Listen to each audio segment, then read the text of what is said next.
हरीश साल्वे साहब ने कोर्ट में कहा, सुप्रीम कोर्ट में, कि ये चाहते हैं, इन्होंने धमकी दी कि तुम्हारी दिवाली जो है वो हम जेल में मनाएंगे। अगर अर्नब गोस्वामी की दिवाली जेल में मनी, इनका दिवाला निकाल देगी जनता, इनकी हालत खराब कर देगी। हमें अर्नब गोस्वामी वापस चाहिए। जो साजिश कर रहे हो ना कभी इस बॉल से इस कोर्ट से उस बॉल में उस बॉल में, वो मत करो। अर्नब गोस्वामी के लिए सुप्रीम कोर्ट ने अपनी बात स्पष्ट कर दी, इसके बावजूद उनको बेल क्यों नहीं मिल रही? सुप्रीम कोर्ट संज्ञान क्यों नहीं लेता? होम मिनिस्ट्री साहब क्यों नहीं बोलते? होम मिनिस्टर साहब कहाँ है? केंद्र सरकार हमारी कहाँ है? जिस तरीके से उन्होंने भीड़ी बाजार में जो अंडरवर्ल्ड की प्रॉपर्टी है उसके लिए बोला, वो लगातार अंडरवर्ल्ड की सफाई की बात कर रहे थे। यही कारण है कि उनको जिस जेल में डाला गया है उस जेल में आधे से ज्यादा अंडरवर्ल्ड के गुर्गे रहते हैं। और ये बड़ी बात नहीं होगी, मैं बार बार कह रही हूँ, अर्नब गोस्वामी को जान का खतरा है। सुप्रीम कोर्ट, माननीय सुप्रीम कोर्ट से रिक्वेस्ट है कि आप संज्ञान लें। होम मिनिस्टर साहब से रिक्वेस्ट है कि आप सुरक्षा दें।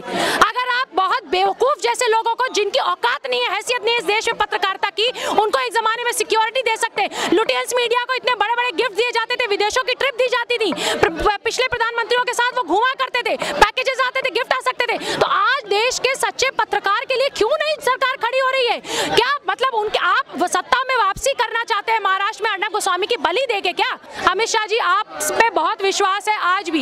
ये भारत की बेटी का गुस्सा है जो मैं आपसे कह रही हूँ, और मेरा अधिकार है आपसे कहने का, क्योंकि आप ठाकरे नहीं है कि जो मुझे कुछ कहने पे मैं अगर आपसे सवाल पूछूंगी तो आप मेरा दफ्तर तोड़ देंगे। मुझे पता है मोटा भाई, आपको बाहर आने की जरूरत है। हम बड़ा भाई मानते हैं, पूरा देश आपको मोटा भाई कहता है, विश्वास करता है आपके ऊपर। अर्नब को सुरक्षित बचाइए, सुरक्षा दीजिए। देखिए, साजिश के तहत ये बार बार सुनवाई जो खेल रहे हैं, इस कोर्ट से उस कोर्ट, उस कोर्ट से इस कोर्ट, सारी न्यायपालिका जो है उसकी हम बहुत इज्जत करते हैं, बहुत आदर सम्मान करते हैं। लेकिन मुझे बताइए, जब देश की सर्वोच्च अदालत ने, माननीय सुप्रीम कोर्ट ने बात पहले ही दिन कह दी कि भाई जिस तरह से उन्होंने फटकार लगाया कि जो इलीगल तरीके से, गैर कानूनी तरीके से आपने अर्नब गोस्वामी को अरेस्ट किया, आप नहीं कर सकते।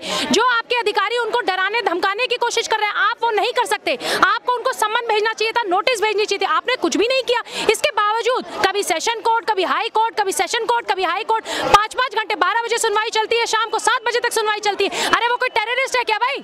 वो कोई टेररिस्ट है कि जिसके ऊपर बार बार तुम 7-7 घंटे, 8-8 घंटे आप लोग सुनवाई करते रहते? 7 बजे फिर कोर्ट ये कहती नहीं, आज तो फैसला नहीं सुना सकते क्योंकि 6 बज गए, अब ये कल मामला सेशन कोर्ट में जाएगा।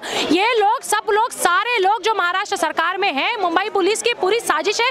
किसी भी तरह अर्नब गोस्वामी को, जिस तरह से इन्होंने कहा, हरीश साल्वे साहब ने कोर्ट में कहा, सुप्रीम कोर्ट में, कि ये चाहते हैं, इन्होंने धमकी दी कि तुम्हारी दिवाली जो है वो हम जेल में मनाएंगे। अगर अर्नब गोस्वामी की दिवाली जेल में मनी, इनका दिवाला निकाल देगी जनता, इनकी हालत खराब कर देगी। हमें अर्नब गोस्वामी वापस चाहिए। जो साजिश कर रहे हो ना कभी इस बॉल से इस कोर्ट से उस बॉल में वो मत करो। अर्नब गोस्वामी के लिए सुप्रीम कोर्ट ने अपनी बात स्पष्ट कर दी, इसके बावजूद उनको बेल क्यों नहीं मिल रही? सुप्रीम कोर्ट संज्ञान क्यों नहीं लेता? होम मिनिस्ट्री साहब क्यों नहीं बोलते? होम मिनिस्टर साहब कहाँ है? केंद्र सरकार हमारी कहाँ है? मैम, बार बार लगातार हमेशा से अर्नब गोस्वामी और रिपब्लिक भारत की पूरी टीम को परेशान किया गया, और अब अर्नब गोस्वामी को जेल में भी प्रताड़ित किया जा रहा है। तो क्या आपको लगता है कि इसके पीछे महाराष्ट्र सरकार और मुंबई पुलिस तो है, लेकिन कहीं भारी ताकत भी है जो ये सब करने की उन्हें हिम्मत दे रही है? क्या लगता है आपको? देखिए, सबसे बड़ी भारी जो ताकतें हैं इन सरकार के पीछे, वो है अंडरवर्ल्ड। जिस तरीके से अर्नब गोस्वामी ने पहले दिन से अंडरवर्ल्ड के खिलाफ अपनी आवाज को बुलंद किया था, जिस तरीके से बार बार वो दाऊद के लिए बोलते थे, जिस तरीके से वो बार बार बोलते थे कि बॉलीवुड में अंडरवर्ल्ड का पैसा लगता है, जिस तरीके से उन्होंने भीड़ी बाजार में जो अंडरवर्ल्ड की प्रॉपर्टी है उसके लिए बोला, वो लगातार अंडरवर्ल्ड की सफाई की बात कर रहे थे। यही कारण है कि उनको जिस जेल में डाला गया है उस जेल में आधे से ज्यादा अंडरवर्ल्ड के गुर्गे रहते हैं। और ये बड़ी बात नहीं होगी, मैं बार बार कह रही हूँ, अर्नब गोस्वामी को जान का खतरा है। सुप्रीम कोर्ट, माननीय सुप्रीम कोर्ट से रिक्वेस्ट है कि आप संज्ञान लें। होम मिनिस्टर साहब से रिक्वेस्ट है कि आप सुरक्षा दें। अगर आप बहुत बेवकूफ जैसे लोगों को, जिनकी औकात नहीं है, हैसियत नहीं है इस देश में पत्रकारिता की, उनको एक जमाने में सिक्योरिटी दे सकते हैं। लुटियंस मीडिया को इतने बड़े बड़े गिफ्ट दिए जाते थे, विदेशों की ट्रिप दी जाती थी, पिछले प्रधानमंत्रियों के साथ वो घुमा करते थे, पैकेजेस आते थे, गिफ्ट आ सकते थे। तो आज देश के सच्चे पत्रकार के लिए क्यों नहीं सरकार खड़ी हो रही है? क्या मतलब उनके, आप सत्ता में वापसी करना चाहते हैं महाराष्ट्र में अर्नब गोस्वामी की बलि देके क्या? अर्नब गोस्वामी की लाश पे राजनीति करोगे क्या? जनता माफ नहीं करेगी। जनता आज भी, देखिए, लोग आज महाराष्ट्र सरकार को नहीं बोल रहे, लेकिन आज सबसे ज्यादा अगर कोई कुछ बोल रहा है तो केंद्र सरकार को, क्योंकि हमारी उम्मीदें हैं ना, हमारी उम्मीद मोदी जी से। हमने वोट दिया है सर आपको, और मेरे तो सांसद हैं आप, देश के प्रधानमंत्री हमारे सांसद है। बनारस से हूँ मैं, बनारस की बेटी हूँ, वोट किया था मैंने आपको। दिल्ली से बनारस जाती हूँ, 5000 रुपए खर्च करती हूँ, फिर वोट देती हूँ मैं आपको। इस दिन के लिए वोट दिया था।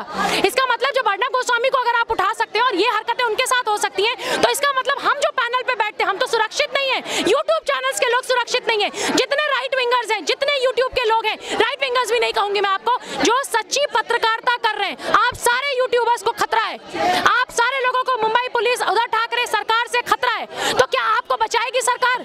क्यों नहीं अमित शाह जी बचाते हैं आज अर्नब गोस्वामी को? इतने चौड़े में वो बेचारा अपनी हर बात को रखता था। आज बहुत खराब लग रहा है, लोग सवाल पूछ रहे हैं, लेकिन मैं फिर कहूंगी वो बेचारा नहीं है, वो बब्बर शेर है, घायल हुआ है। घायल बब्बर शेर ज्यादा खतरनाक होता है। वो आएगा और उसी अंदाज में फिर पूछेगा, पूछता है भारत डरते क्यों हो अर्नब गोस्वामी से? अगर हिम्मत है, औकात है मुंबई पुलिस की, जिया खान का केस खोलो। जिया खान का केस खोलोगे तो आपको पता चल जाएगा कि क्या हुआ था, आपको पता चल जाएगा कि दिशा सालियान के पीछे कौन लोग थे। और ये सारे लोग कहीं ना कहीं, सबसे पहले जब टी सीरीज की मालिक की हत्या हुई, क्यों उस केस को दबाया गया? क्यों इस केस को नहीं उछाला गया? क्यों? क्योंकि रिपब्लिक भारत नहीं था तब, अर्नब गोस्वामी नहीं था। अगर अर्नब गोस्वामी होता तो उनको भी न्याय मिलता। वो केस दब गया टी सीरीज का, दिव्या भारती की मौत हो जाती है, बड़े बड़े लोगों की मौत हो जाती है। इस देश में हर जगह कह दिया जाता है ये ड्रग्स लेती थी, दिव्या भारती ड्रग्स लेती थी। 19 साल की इतनी बड़ी एक्ट्रेस जिसकी मां ने कहा कि अगर वो ड्रग्स लेती तो इतनी बड़ी अभिनेत्री होती क्या? हर लड़की को आप ऊपर से फेंक दीजिए और फिर कहिए उसने ड्रग्स में, नशे में खुद को गोली लगा दी, गिर गई, आत्महत्या कर ली। अरे कोई लड़की क्यों करेगी जो इतनी सक्सेसफुल है? इन सब के पीछे साजिश है संचित, बहुत बड़ी साजिश है। बहुत देश के बाहर भी अंडरवर्ल्ड के लोग और बहुत बड़े बड़े लोग बैठे हुए हैं अर्नब गोस्वामी को की आवाज दबाने के लिए। हवाला से जो पैसे आए वो इसलिए नहीं आए, हवाला से जो पैसे आए वो इसलिए आए रिपब्लिक भारत बंद करना है। कैसे करोगे रिपब्लिक भारत बंद? इतने लोग जंतर मंतर पे खड़े हैं, देश विदेश हर जगह से लोग हमें ट्वीट कर रहे हैं। सबको 500 रुपए देते हैं क्या? शर्मवीर देता है सबको 500 रुपए टीआरपी स्कैम में जो झूठा प्रेस कॉन्फ्रेंस करता है। लो ना उस चैनल का नाम, जिस चैनल का नाम था, क्यों रिपब्लिक भारत का नाम लिया? क्यों अर्नब गोस्वामी के पीछे पड़े हुए हो? और मैं अभी भी दोबारा, अमित शाह जी आप पे बहुत विश्वास है आज भी, ये भारत की बेटी का गुस्सा है जो मैं आपसे कह रही हूँ, और मेरा अधिकार है आपसे कहने का, क्योंकि आप ठाकरे नहीं है कि जो मुझे कुछ कहने पे मैं अगर आपसे सवाल पूछूंगी तो आप मेरा दफ्तर तोड़ देंगे। मुझे पता है मोटा भाई, आपको बाहर आने की जरूरत है। हम बड़ा भाई मानते हैं, पूरा देश आपको मोटा भाई कहता है, विश्वास करता है आपके ऊपर। अर्नब को सुरक्षित बचाइए, सुरक्षा दीजिए। हाँ जी मैम, एक आखिरी सवाल पूछना चाहूँगा मैम, अगर हम यहाँ पर जंतर मंतर में देख ले तो सारे के सारे सोशल मीडिया न्यूज़ चैनल्स हैं और यहाँ पर सिर्फ और सिर्फ रिपब्लिक भारत है, लेकिन कोई भी नेशनल मीडिया यहाँ पर इस चीज़ को कवर करने नहीं आया। क्यों? क्योंकि वो इस चीज़ को इस चीज़ की ज़रूरत नहीं समझता, या फिर उन पर बात नहीं आई है आज, इसलिए वो इस चीज़ को कवर नहीं करा। क्या नहीं संचित, दूसरी चीज़ है, वो बहुत खुश हैं क्योंकि आधी ज़्यादा लुटियंस मीडिया जो है वो तो राजमाता के दरबार से चलती है, वो तो नतमस्तक होती है, सुबह शाम मैडम मैडम मैडम करते, तो जितने मैडम मैडम करते हैं ना वो सारे बहुत खुश हैं कि अर्नब गोस्वामी को तो चैनल गया, अर्नब गोस्वामी की तो टीआरपी गिर जाएगी। यकीन मानिए जिस दिन अर्नब बाहर आएगा, आज 3 बजे अर्नब जी बाहर आएंगे और जब शाम का शो करेंगे ना, पूछता है भारत, तो देश का आज पत्रकारिता का इतिहास होगा, टीआरपी रिकॉर्ड टूटेंगे इस देश के। और अर्नब गोस्वामी को तुम जितना सरप्रेस करोगे वो शेर उतनी उछाल मारेगा। हैसियत नहीं अर्नब गोस्वामी, गीदड़ों की हैसियत नहीं है शेर को बहुत दिन तक पिंजड़े में रखने की। जब भी पिंजड़ा खोलोगे शेर दहाड़ मारेगा और उसी तरह पूछता है भारत क्यों डरते हो अर्नब गोस्वामी से। बहुत बहुत शुक्रिया मैम हमारे साथ जुड़ने के लिए। तो ये थी हमारे साथ प्रीति पांडे मैम।